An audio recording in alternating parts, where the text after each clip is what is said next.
At first glance, the half of it might look like a typical teen rom-com. It begins with a romantic parable about finding your other half, your soulmate, and introduces the classic setting of a high school in small-town America.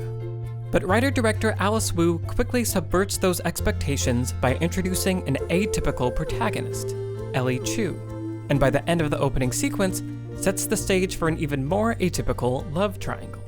The half of it's really about, a girl who is never the main character. Even in her own mind, she's not the main character. She's just existing. So today, I want to explore the thought process and craft that went into the opening animated sequence. To see how the film visually contrasts the hyper-real world of high school with Ellie's life at home. And to examine how it introduces a protagonist who doesn't realize she's the main character of her own movie. Let's sit down with Alice Wu to take a look at the opening sequence of The Half of It. I'm Alice Wu. I'm the writer-director of The Half of It, and this is the opening sequence. The Half of It opens with a quote from Plato. Love is simply the name for the desire and pursuit of the whole, kicking off a story about the search for wholeness. The ancient Greeks believed humans once had 4 arms, 4 legs, and a single head made of 2 faces. We were happy. Complete. So complete that the gods, fearing our wholeness would quell our need for worship, cleaved us in 2.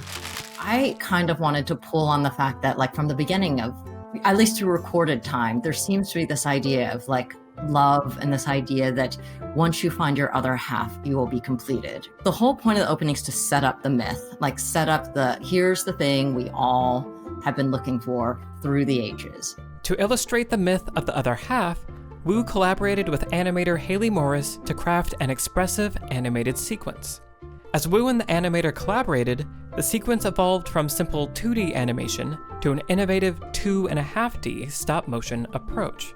I was, again, thinking these would be lines being drawn, but she actually made it happen through stop motion. And I think it adds a whole layer. Now we're 2.5D, right? Where the paper is 3D, but there's still a 2D background behind it. The materials used in the animation were even sourced from the film's setting.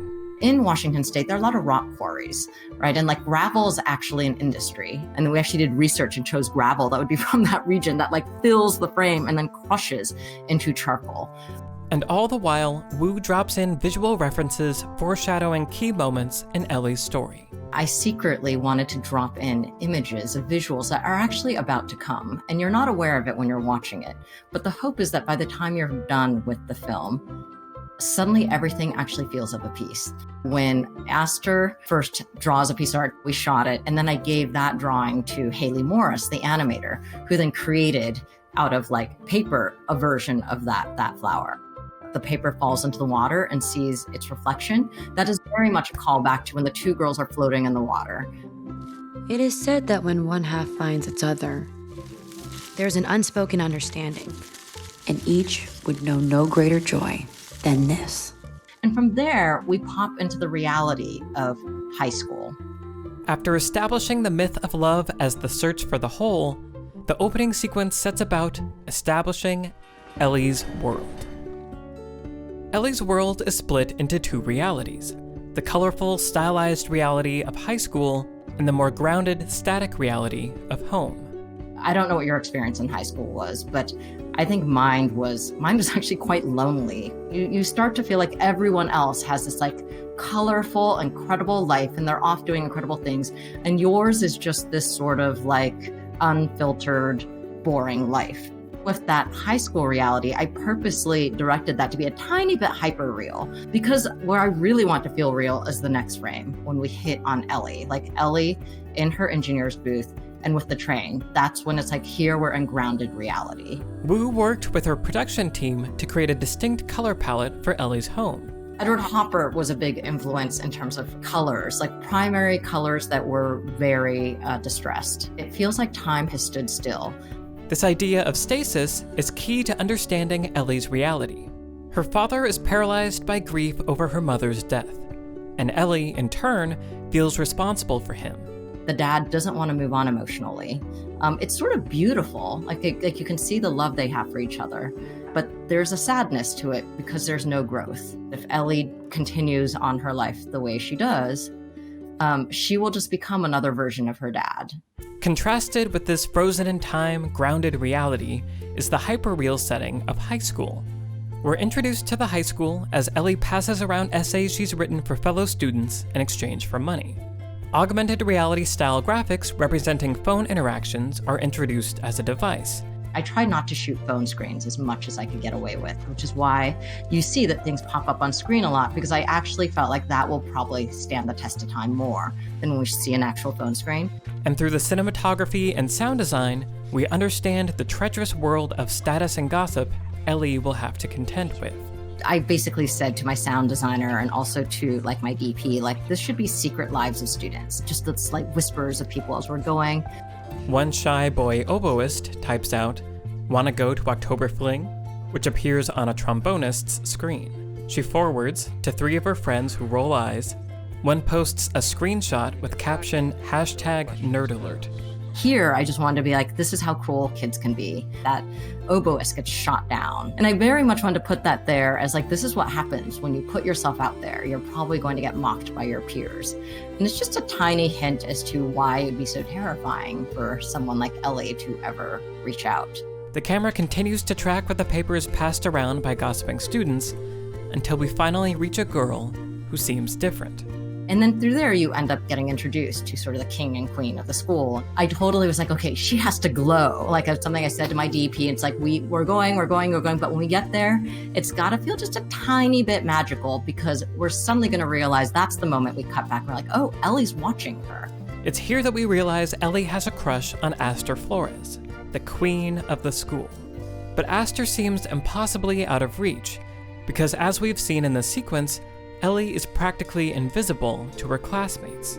The most interesting thing is you don't see Ellie texting anybody. Like, that doesn't happen until much later. Like, there's just the sense that she's still living this very isolated life while everyone else is connected. In the world of high school, Ellie feels like an extra. But in this movie, she's the protagonist who doesn't know it. I'm Ellie Chu. Yes, I know. Pretty much Ellie and her dad are like the only immigrants in this tiny town. You sort of see that and immediately it feels fish out of water. And I guess that's the story I want to tell of the person that you never get to see in movies, or if you do, they're an extra or they're a background. The first time we actually see Ellie is during the opening credits montage, as she's getting ready for a day of school. But the way Wu and her director of photography, Greta Zozula, shoot Ellie is designed to reflect the way she sees herself, not as a main character, but rather as playing a supporting role. I'd said to my DP, look, I just want to capture, like, if we see her, it needs to be an elbow, it's a foot, part of her face. I just want to see parts of the beginning of her life, and we're going to set up those macro shots. So the first time you see her face is that rack focus to the mirror of like when she's written, like, okay, these are the things I have to do every morning. But even then, it's like literally all her duties in front of her on her face. She clearly doesn't think she's the main character in the story. By the end of the opening sequence, Ellie's sense of herself leads her to take a supporting role in someone else's love story, helping a jock, Paul Munsky, pursue the girl of Ellie's dreams, Aster. Who writes letters these days? I thought it seemed romantic. But it's through this unlikely relationship that Ellie begins to realize she is the main character of her own story. Inside her, she does have deep desires and dreams, but she doesn't even think she could have them. And it's through her interacting with the last, like, most unexpected person. It's their collision, like that guy ends up changing her life. This story is really about 3 people who collide. And in that moment in time, each of them ends up finding the peace within themselves that allows them to become the person that they need to be. Before writer-director Alice Wu could subvert the classic teen love story in the half of it, she had to introduce a specific character, world, and premise that we don't normally see. When I'm writing, I never think to myself, what will the audience think about this? The really interesting question is, what is the thing you're dying to say through this character? Because you're the only person who can write that thing. So write that thing. Don't write the thing that somebody else could write. Only Alice Wu could have created and introduced us to Ellie Chu in the opening sequence of the half of it.